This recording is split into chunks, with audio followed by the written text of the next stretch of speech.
I've had my iPhone 15 Pro Max for about a year now, and I've been using it as my daily driver without a case or screen protector. And in this video, I want to go over the daily wear and tear of the iPhone 15 Pro Max in its new titanium body. So without further ado, let's get started.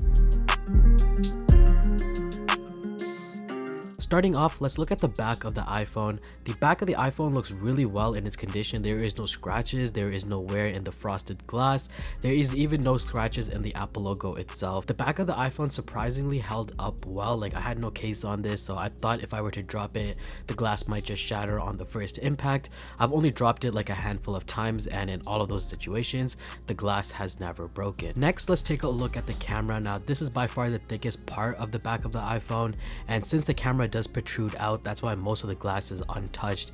But if you're going to be facing this down on a flat surface, the cameras are definitely going to be scratching against whatever surface that you put it on. Now, I did think the lens itself would get scratched, but apparently it's using a sapphire crystal, and it's really hard to get those things scratched.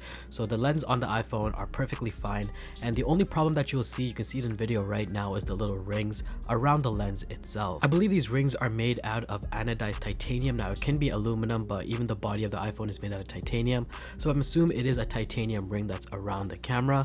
And you can see on the black iPhone, since it is anodized, whenever it does get scratched, you're going to see the silver underlying metal, which is like the natural titanium.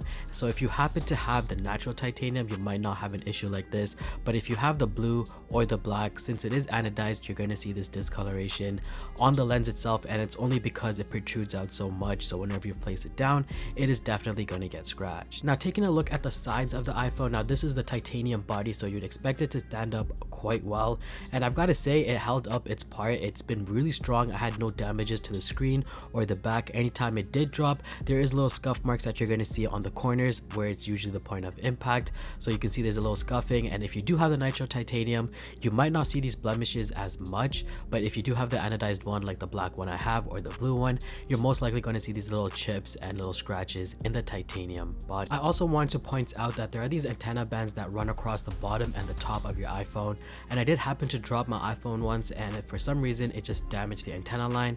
Now, I'm not too sure if that's going to cause any performance issues. I didn't really face any service issues or anything like that, but it is something that you want to know as it is made out of plastic. And finally, we're going to be taking a look at the front of the iPhone.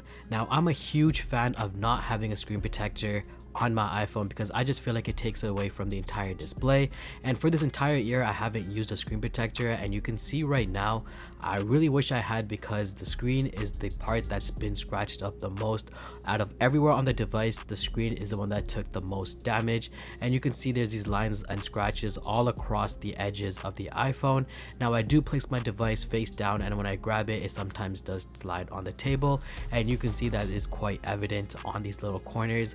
The scratches are pretty deep in some spots, and it just makes the iPhone display look really bad, and I really wish I did use a screen protector. So if you are watching this video and you're thinking of going caseless and screen protectorless, I would say you could possibly get away with not having a case on it if you don't mind the little scratches that you're going to see in the body, and the back is most of the times just untouched, and you don't really have to worry about the back on the iPhone.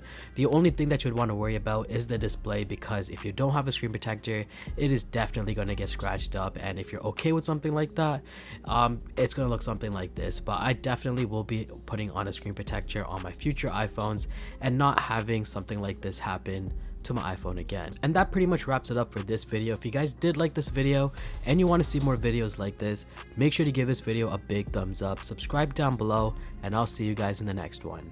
Peace.